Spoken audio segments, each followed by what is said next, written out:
Vanos remordimientos, capítulo 6. Y por último, como a uno nacido fuera de tiempo, se me apareció también a mí.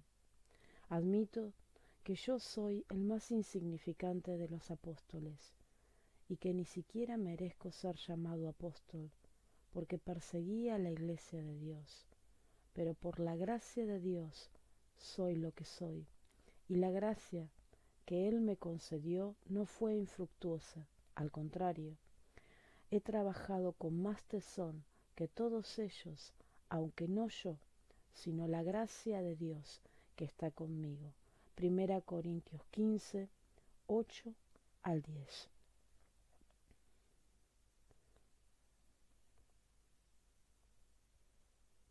Existe en los hombres y las mujeres de nuestros días una inclinación a interesarse en cualquier cosa que parezca atractiva. Vivimos en la era de la publicidad y la gente está dispuesta a creer todo lo que se le diga. Cree en los anuncios, cree lo que se le dice, lo que hace suponer que si viera en el pueblo cristiano algo que diera la impresión de que éstos viven gozosos, felices y triunfantes, se arremolinaría alrededor de ellos, ansiosa por descubrir el secreto de vida tan afortunada. Por lo tanto, no es aventurado deducir que lo que cuenta para las grandes masas de afuera es la condición de los de adentro. Con mucha frecuencia damos la impresión de que estamos desanimados y deprimidos. A decir verdad, algunos hasta dan la impresión de que llegar a ser cristiano significa encarar problemas nunca antes conocidos. Y así, vistas las cosas de manera superficial, el hombre del mundo llega a la conclusión de que hay más gente feliz fuera de la iglesia que dentro de ella. Tal percepción, por supuesto, es del todo errónea, pero tenemos que admitir que en cierta medida algunos de nosotros debemos declararnos culpables de tal acusación, y que muy a menudo nuestra depresión espiritual y nuestra mediocre condición de cristianos infelices nos hacen pésimos representantes del Evangelio de la gracia redentora. Todo esto se debe, por supuesto, a que nos enfrentamos a un adversario muy poderoso. Lo cierto es que desde el momento de nuestra conversión quedamos sujetos a los asaltos más sutiles y poderosos de alguien a quien la Biblia llama el que gobierna las tinieblas, según el espíritu que ahora ejerce su poder en los que viven en la desobediencia. Efesios 2:2. El Dios de este mundo. 2 Corintios 4:4. Satanás y el diablo. Conforme vayamos avanzando en nuestro estudio y veamos cómo el diablo es capaz de acercarse a nosotros y atacarnos, y con qué sutileza nos engaña y nos aparta del camino, muchas veces sin que nos demos cuenta de ello, iremos entendiendo por qué tanta gente fracasa. Por supuesto, él es más peligroso cuanto más sutil viene, ya como ángel de luz, ya como un supuesto amigo de la iglesia, ya como alguien interesado en el Evangelio y en su difusión. Según las Escrituras, él hace todo esto, 2 Corintios 11, y en este punto es de lo más sutil. No solo es poderoso, también es sutil. Esto se verá más claramente a medida que vayamos viendo las varias formas y manifestaciones de la depresión. En vista de esto, debemos prepararnos para hacerle frente a él y a sus ataques, y la manera de hacerlo es estudiando las Escrituras. Solo allí se nos da una idea de sus métodos. No ignoramos sus artimañas. Repite el apóstol Pablo a los Corintios, 2 Corintios 2:11. Pero lo trágico es que muchos las desconocen, al grado de no creer en su existencia, y aun quienes las conocen llegan a olvidar que Él siempre está al acecho y que puede manifestarse bajo las apariencias más sutiles. Cuando miramos con objetividad sus acciones contra nosotros, no podemos menos que asombrarnos de nuestra inefable insensatez. Cuando observamos algunos de estos casos de depresión espiritual, nos preguntamos, ¿cómo pudo alguien llegar a caer en esto? Todo parece tan perfectamente claro y obvio, y no obstante, todos seguimos cayendo en la misma trampa. Esto se debe a los sutiles métodos del diablo. Nos presenta todo de modo tan atractivo que nos damos cuenta de haber caído cuando ya estamos en el suelo. Solo hay una manera de enfrentarnos a todo esto, y es mediante el estudio de sus métodos y mediante el estudio de las varias enseñanzas de la Escritura con referencia a esta condición de depresión espiritual. Eso es lo que nos esforzamos por lograr en nuestro estudio presente. Consideremos ahora el caso de gente incapacitada en el presente como resultado de mirar hacia el pasado. Incapacitada esta vez, no por haber acometido algún pecado específico, sino más bien por el hecho de haber pasado tanto tiempo fuera del reino y de haber entrado en él tan tarde. Esta es también una causa extremadamente común de depresión espiritual. Esta gente se halla deprimida por el hecho de haber despreciado tanto tiempo, tantos años, y por haberse tardado tanto para llegar a ser cristianos. Siempre están lamentando el hecho de haber perdido tantas oportunidades de hacer el bien y de ayudar y servir a otros. Suelen decir, si tan solo hubiera sabido de todo este servicio cuando era joven, me habría ofrecido voluntariamente a realizarlo, pero ahora apenas me he enterado y ya es demasiado tarde. Oportunidades perdidas. Otras veces lo expresan en términos de lo que podrían haber logrado, si tan solo, y esa es su queja, si tan solo, pero no creyeron, y al mirar retrospectivamente los años malgastados en el mundo, sin haber llegado a entender estas cosas, se llenan de vanos remordimientos por lo que pudieron haber sido, por el grado de gracia que podrían haber alcanzado, y por el punto donde ahora podrían estar. Miran al pasado de este modo y sienten remordimientos y lo lamentan. Miran hacia atrás, a los momentos felices que podrían haber disfrutado, a los años felices y gozosas experiencias que podrían haber tenido. Pero ya es demasiado tarde. Las oportunidades se han ido. ¿Por qué fueron tan necios? ¿Cómo pudieron ser tan ciegos? ¿Por qué fueron tan lentos? ¿Oyeron el Evangelio? ¿Leyeron buenos libros? Y en algún momento hasta llegaron a sentir algo, pero sin que nada concreto resultara de ello, y dejaron ir la oportunidad. Ahora lo han entendido finalmente, pero siguen obsesionados con la idea de que, si tan solo... Esa es una condición muy común que explica el estado de depresión espiritual que sufre muchísima gente. Pero ¿cómo tratarla? ¿Qué podemos decir al respecto? Comenzaré por decir que aún está muy bien que tales personas sientan remordimientos por haberse tardado tanto en creer. Está muy mal que por esa razón se sientan desdichadas. Nadie puede volver la vista hacia el pasado sin encontrar cosas de que arrepentirse, y así debe ser. Pero es allí precisamente donde interviene la sutileza de tal condición, y es allí donde cruzamos la delgada línea divisoria entre el remordimiento legítimo y la errónea condición de infelicidad y abatimiento. La vida cristiana es una vida delicadamente equilibrada. Esta es una de sus más asombrosas características. Hasta se le ha comparado con alguien que camina sobre el filo de una daga, corriendo el riesgo de caer fácilmente hacia uno u otro lado. Constantemente hay que hacer distinciones sutiles, y he aquí una de ellas. Debemos distinguir entre el remordimiento legítimo y la errónea condición de abatimiento y desdicha. Pero entonces, ¿cómo podemos evitar sentirnos desdichados al respecto? Vamos a pensar en esto en términos de lo que el apóstol Pablo dice aquí en cuanto a él mismo.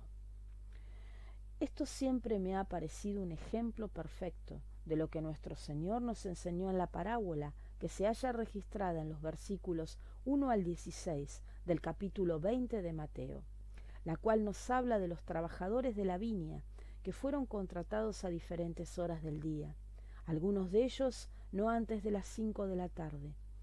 La analizaremos desde la perspectiva de la gente que fue contratada a esa hora tardía y que fueron los últimos en entrar al reino.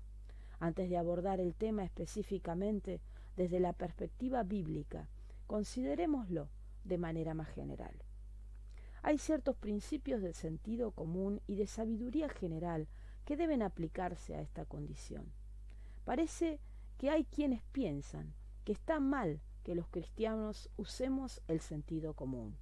Quienes piensan así, por lo visto, creen que todo debe hacerse siempre de modo exclusivamente espiritual. Curiosamente, me parece que eso va en contra de las Escrituras. El cristiano no es en modo alguno inferior al incrédulo, sino que siempre es superior. No solo puede hacer todo lo que se supone que hace un incrédulo, sino que excede a éste en sus capacidades.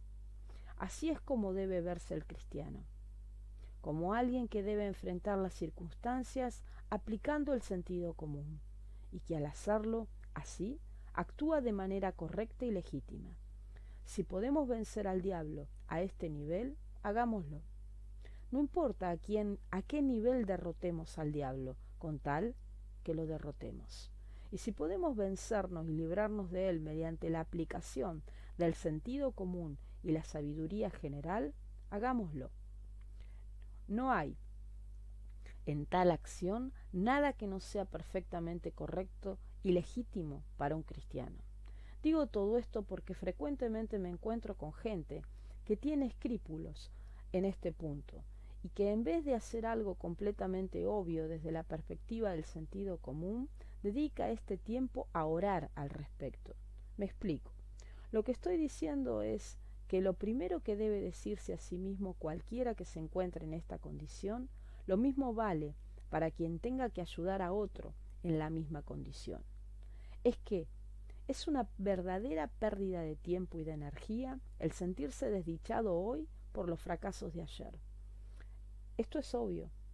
Esto lo dicta el sentido común. Nadie puede hacer que vuelva el pasado, ni puede hacer nada al respecto. Uno puede sentarse y vivir desdichado, y dejar de comer, y carcomer de remordimiento por el resto de sus días, sin que esto cambie lo que hizo antes. Esto es sentido común, y no hace falta ninguna revelación cristiana especial para demostrarlo. La sabiduría popular nos dice que palo dado ni Dios lo quita. Bien, repitámosle esto al diablo. ¿Por qué los cristianos tenemos que ser más tontos que los otros? ¿Por qué no podemos aplicar el sentido común y la sabiduría popular a una situación dada? Sin embargo, eso es lo que mucha gente no hace, y el resultado es que desperdician su tiempo y energía en vanos remordimientos por cosas que ya no pueden cambiar ni deshacer.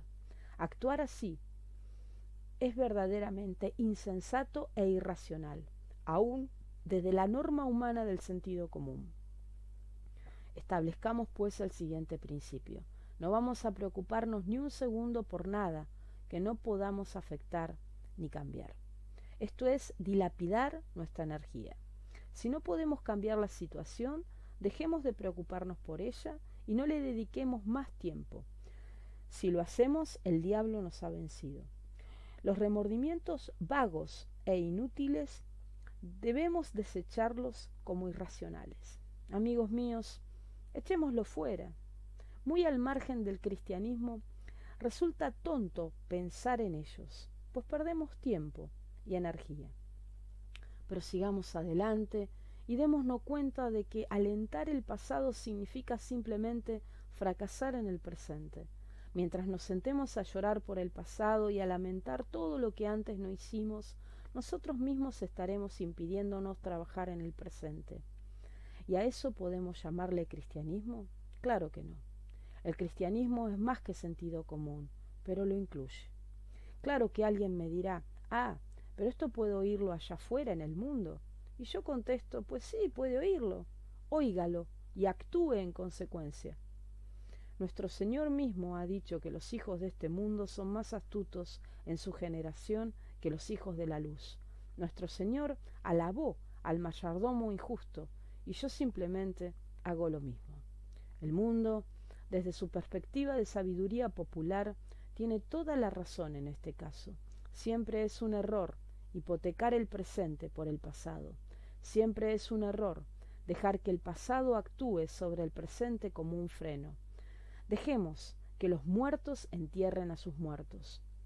En el tribunal de los cánones comunes del pensamiento, nada es más reprensible que permitir que lo que pertenece al pasado nos haga fracasar en el presente. Y eso es lo que provoca esta mórbida preocupación por el pasado.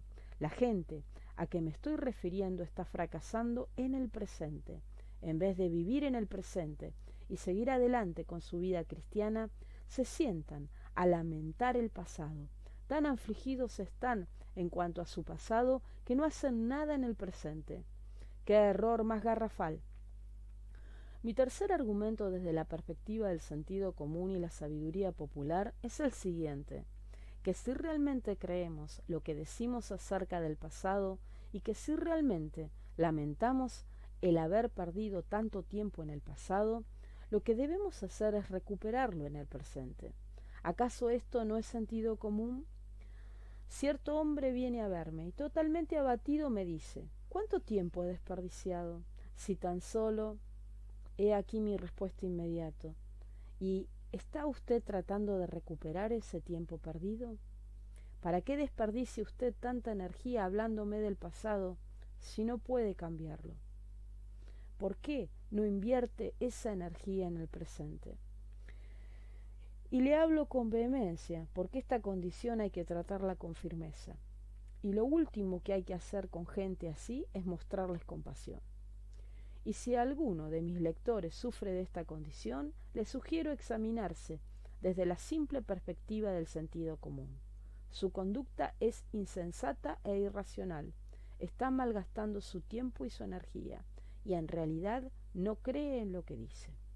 Y si lamenta usted haber desperdiciado su pasado, recupérelo ya y dedíquese a vivir el presente en plenitud. Así lo hizo Pablo, quien nos dice, y por último, como a uno nacido fuera de tiempo, se me apareció a mí. Lo que en efecto está diciendo es, he desperdiciado mucho tiempo, otros se me han adelantado, pero tiene la capacidad de seguir adelante y de agregar, he trabajado con más tesón que todos ellos, aunque no yo, sino la gracia de Dios que está conmigo. 1 Corintios 15:10. Pues bien, he aquí el argumento. He aquí la manera de tratar este problema desde la perspectiva del sentido común y de la sabiduría popular común y corriente. Esto ya es bastante y debiera ser suficiente. No obstante, sigamos adelante. Yo afirmo que el cristiano nunca es menos que el incrédulo, sino que siempre es más. Debiera tener todo el sentido común y toda la sabiduría del incrédulo, pero también algo más. Y aquí llegamos a la afirmación del gran apóstol y a la enseñanza de nuestro Señor en la parábola de la viña en el capítulo 20 de Mateo. Veamos lo que el apóstol tiene que decir. Ya hemos visto lo que dijo en cuanto al gran pecado de su vida, y lo mismo encontraremos en este problema. El apóstol hace aquí un recuento de las apariciones del Señor resucitado. Su preocupación inmediata tiene que ver con esta gran doctrina, pero dice lo siguiente: por último, se me apareció también a mí.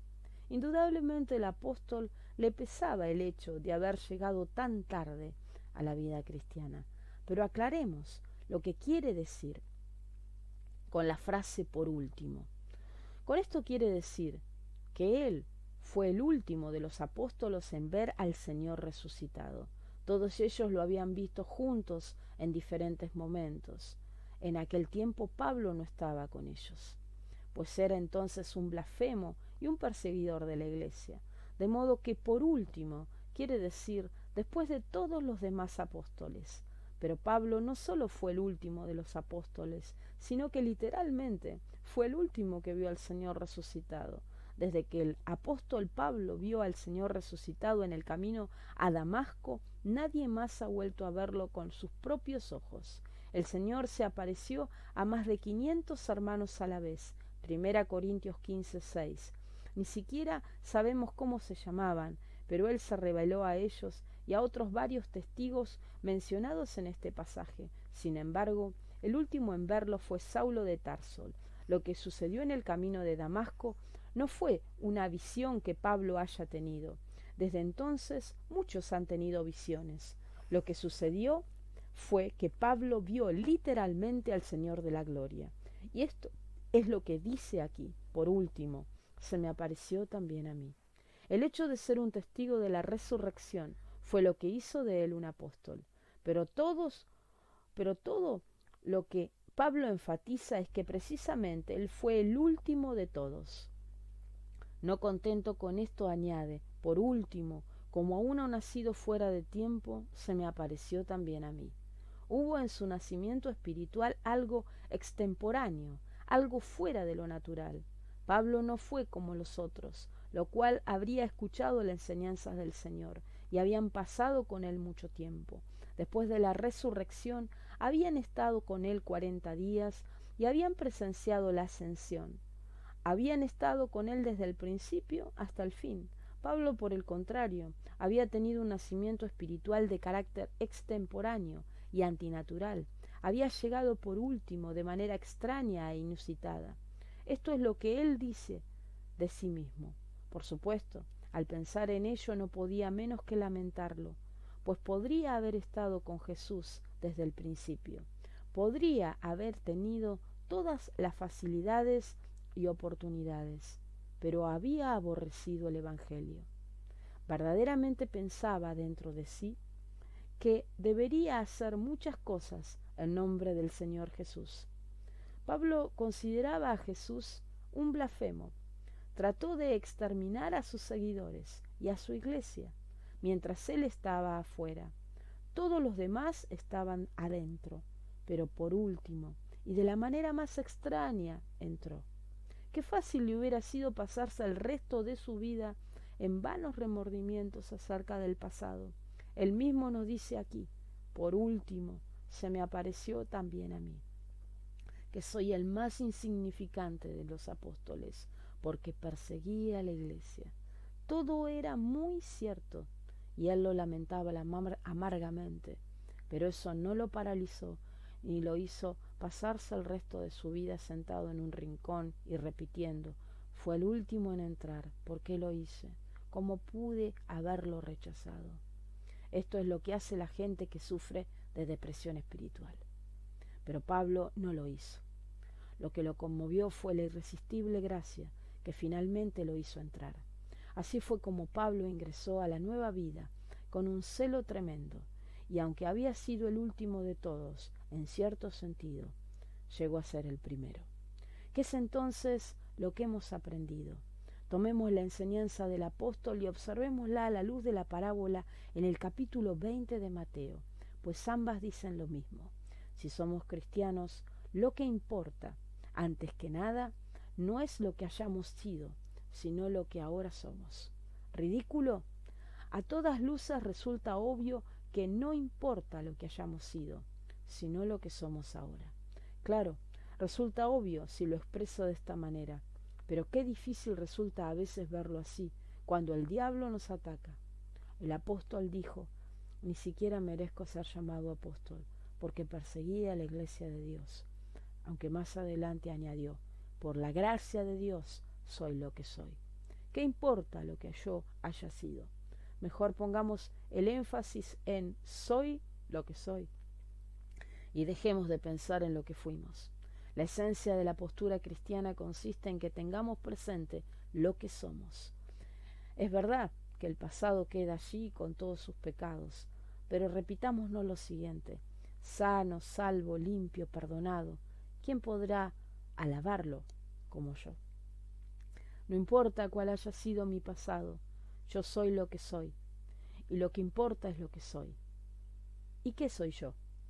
Una persona que ha sido perdonada y reconciliada con Dios por medio de la sangre de su Hijo, que su Hijo derramó en la cruz. Soy un hijo de Dios.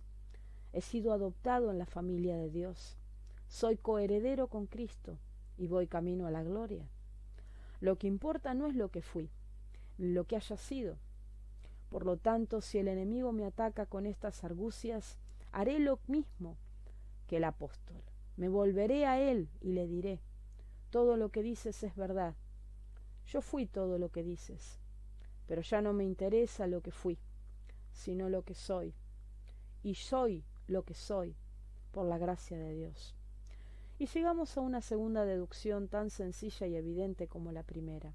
Lo importante no es el momento de nuestra entrada al reino, sino el hecho de que ya estamos en el reino. Es lo verdaderamente importante. ¿Qué caso tiene llorar por no haber entrado antes y dejar que esta idea nos prive de lo que ya podríamos estar disfrutando? Es como quien va a una exposición muy novedosa y al llegar descubre que hay una larga fila para entrar. Ha llegado bastante tarde a la exposición, de modo que tiene que esperar largo rato y es casi el último en entrar. ¿Qué pensaríamos de tal hombre si después de haber franqueado la entrada simplemente se detuviera allí y dijera: qué vergüenza que no fui el primero en entrar, qué lástima que no llegué más temprano? Seguramente nos reiríamos al escucharlo, y con mucha razón, pero notemos que tal vez nos estaríamos riendo de nosotros mismos, ya que es eso precisamente lo que estamos haciendo al nivel espiritual. ¿Cómo pude dejarlo para más tarde? Amigos míos, empecemos a solazarnos con los cuadros, contemplemos las escrituras, disfrutemos de los tesoros. ¿Qué importa la hora de entrada? Ya estamos adentro, y la exposición está allí ante nuestros ojos. Lo importante no es la hora a la que entramos. Leamos otra vez el capítulo 20 de Mateo. Eran las 5 de la tarde, y aquellos hombres habían sido los últimos en entrar a trabajar en la viña, pero entraron. Eso era lo importante. Se les había llamado, se les había contratado y se les había dejado entrar. Y eso es lo que cuenta. No cuándo entramos, ni cómo entramos, sino el hecho de estar adentro. Podría seguir recalcando esto, pues a veces me veo obligado a repetirlo una y otra vez. Lo importante no es el modo o la manera de nuestra conversión. Lo importante es el hecho de que somos salvos. Pero hay gente que se sienta a cavilar cómo, cuándo y de qué manera llegaron a ser cristianos. Eso no importa en absoluto. Lo que sí importa es que ya estamos adentro. Y si estamos adentro, alegrémonos de ello y olvidémonos de que alguna vez estuvimos afuera. Pero debemos llevar esto aún más lejos. Me permito sugerir que esta manifestación específica de depresión espiritual se debe al hecho de que hay personas preocupadas todavía por ellas mismas, y esto de manera mórbida y pecaminosa. Acabo de decir que debemos ser brutales con esta condición, y tengo que añadir que el verdadero problema con gente así es todavía su ego. ¿Qué es lo que hacen? En sentido metafórico, se azotan y se hieren a sí mismas por haber llegado tan tarde y después de tanto tiempo, y siguen juzgándose y condenándose a sí mismas en vez de dejarle ese juicio a Dios.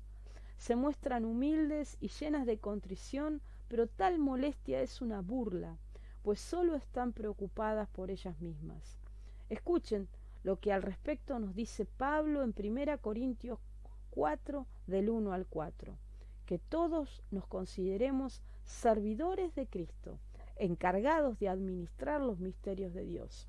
Ahora bien, a los que reciben un encargo, se les exige que demuestren ser dignos de confianza. Por mi parte, muy poco me preocupa que me juzguen ustedes o cualquier tribunal humano. Es más, y esto es una de las más grandes cosas que Pablo dijera alguna vez, ni siquiera me juzgo a mí mismo, porque aunque la conciencia no me remuerde, no por eso quedo absuelto. El que me juzga es el Señor. Como cristianos debemos reconocer que Dios es el juez y dejar que Él sea el que nos juzgue. Nosotros no tenemos derecho a desperdiciar su tiempo, ni nuestro tiempo y energías, condenándonos a nosotros mismos. Olvidémonos de nosotros, pongámonos a trabajar y dejémosle el juicio a él. Todo este problema se debe a la mórbida preocupación del ego por juzgarse a sí mismo. No solo eso, sino que revela nuestra propensión a seguir pensando en términos de lo que podemos hacer. Esta clase de gente viene a vernos con aparente modestia y dice: si tan solo hubiera yo venido antes, imagínense todo lo que podría haber hecho. Esto por una parte parece del todo correcto, pero es por otra parte del todo erróneo y totalmente falso. Nuestro Señor pronunció la parábola acerca de los trabajadores de la viña precisamente para echar por tierra este argumento. Para concluir, me voy a permitir expresar lo anterior en forma positiva. Ya he dicho que parte del problema con personas así es que siguen mórbidamente preocupadas por ellas mismas, que, como cristianas, no han aprendido que deben negarse a sí mismas, tomar la cruz y seguir a Cristo, poniendo en sus manos su pasado, su presente y su futuro. Sí, claro, pero ¿por qué siguen mórbidamente preocupadas por sí mismas? La respuesta es que no están suficientemente ocupadas con Él. El problema real y graso error de nuestra parte consiste en no conocerlo a Él ni sus caminos como debiéramos conocerlos. Si tan solo dedicáramos más de nuestro tiempo a contemplarlo, pronto nos olvidaríamos de nosotros mismos. Ya he dicho antes que una vez en la exposición no debemos quedarnos en la puerta lamentando el hecho de haber llegado tarde, sino más bien dedicarnos a admirar los tesoros. Voy a permitirme pasar este ejemplo al campo espiritual. Nosotros ya hemos entrado en la vida espiritual, así que dejemos de fijarnos en nosotros y comencemos a disfrutar de Él. ¿Cuál es la diferencia entre un cristiano y alguien que no lo es? En la segunda epístola a los Corintios, capítulo 3, Pablo nos dice que es la siguiente: el que no es cristiano mira a Cristo y a Dios con un velo sobre los ojos. Por lo tanto, no puede ver. En cuanto a lo que es un cristiano, nos da la siguiente descripción, versículo 18. Todos nosotros con el rostro descubierto, el velo ha sido quitado. Reflejamos como en un espejo la gloria del Señor. Somos transformados a su semejanza con más gloria. Este es el cristiano. Su tiempo le dedica a mirar a Cristo, a contemplarlo. Tan extasiado está de verlo que se olvida de sí mismo. Si nosotros mostráramos más interés en Cristo, menos interesados estaríamos en nosotros mismos. Empezamos pues a mirarlo, a contemplarlo cara a cara, sin ningún velo.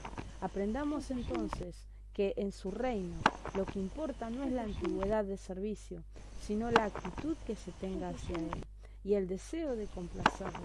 Volvamos nuevamente a la parábola. El Señor no toma en cuenta el servicio como lo hace otra gente. Lo que a Él le interesa es el corazón. A nosotros nos interesa el tiempo y todo lo cronometramos, contamos el tiempo que hemos empleado, el trabajo que hemos hecho, lo mismo que en la parábola. Decimos, como los primeros que llegamos, que todo lo hemos hecho nosotros y nos jactamos del tiempo que hemos dedicado a la obra. Y si no nos contáramos entre los que llegamos primero, nos preocupamos por no haber hecho esto o aquello y porque perdimos todo ese tiempo.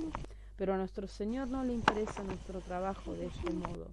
Lo que a Él le interesa es la moneda de la viuda, no la cantidad de dinero, sino nuestro corazón. Y tenemos el mismo caso en la parábola del capítulo 20 de Mateo. Por la misma razón, el Señor decidió dar a la gente que había trabajado en la viña solo 1 hora, la misma cantidad que dio a los que habían trabajado todo el día. Y el caso de Pablo es el mismo. Por último, se me apareció también a mí. Gracias a Dios que esto no cambia nada, porque su gracia se anticipa. Por la gracia de Dios soy lo que soy. Al Señor no le interesa el tiempo, sino la relación. Esto nos lleva al último principio. En el reino de Dios lo que importa es su gracia. En esto puede resumirse toda la parábola. Dios ve las cosas de una manera diferente y no a la manera del hombre. Dios no lleva una contabilidad como la nuestra. De principio a fin, todo es gracia. Los últimos trabajadores recibieron exactamente la misma paga que los primeros, y con ello el Señor imprime en nosotros su verdad. Así que los últimos serán los primeros, y los primeros últimos. Mateo 20:16. Debemos abandonar nuestra manera de pensar tan material, tan humana, tan carnal. En el reino de Dios y de Cristo todo se ve desde la perspectiva de su gracia, y sólo de la gracia. Todos los otros reglamentos quedan sujetos a este parámetro. Lo que cuenta es su gracia.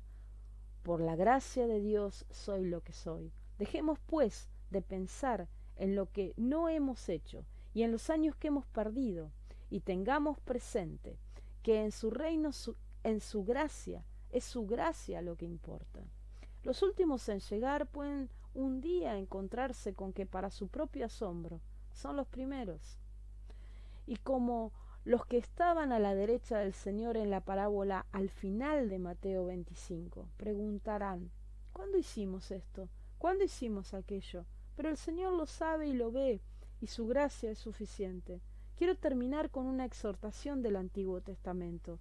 Por la mañana siembra tu semilla, y a la tarde no dejes reposar tu mano, porque no sabes cuál es lo mejor, si esto o aquello, o si lo uno y lo otro es igualmente bueno. Eclesiastés 11:6. Me pregunto si acaso alguno de mis lectores ha pasado su vida fuera de Cristo, en el pecado y en el mundo.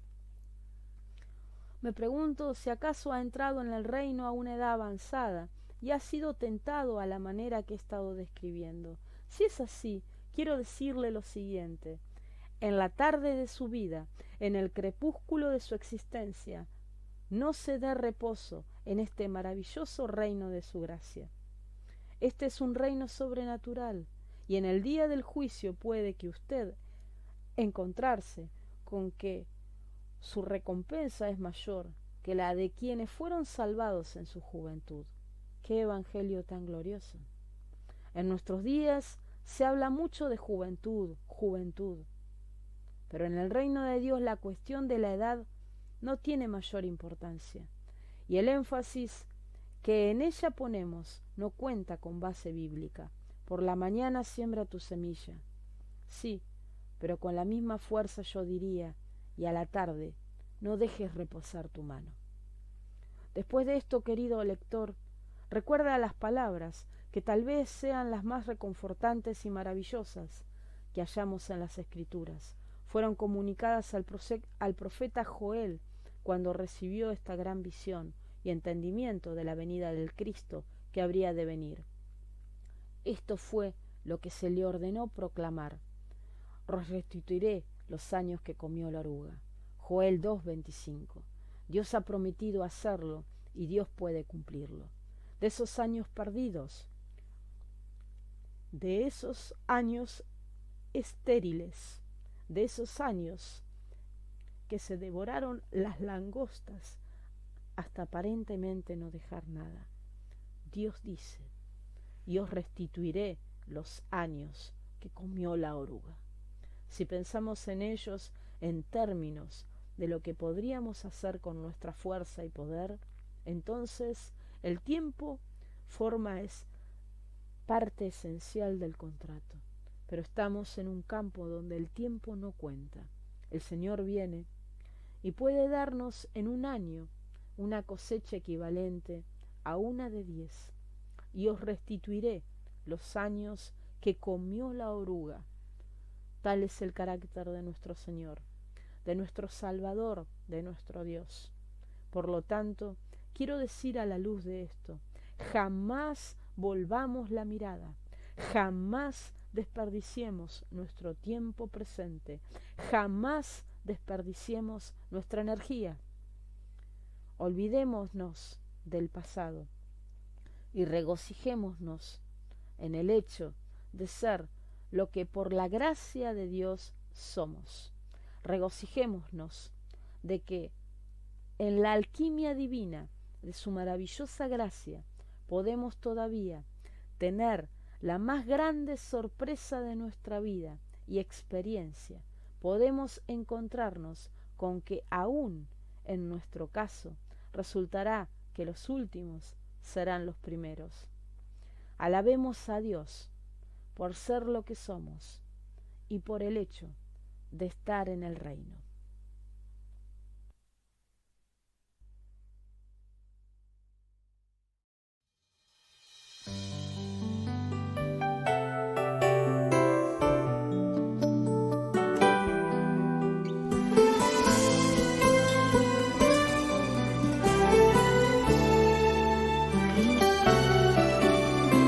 Tómame en tus brazos,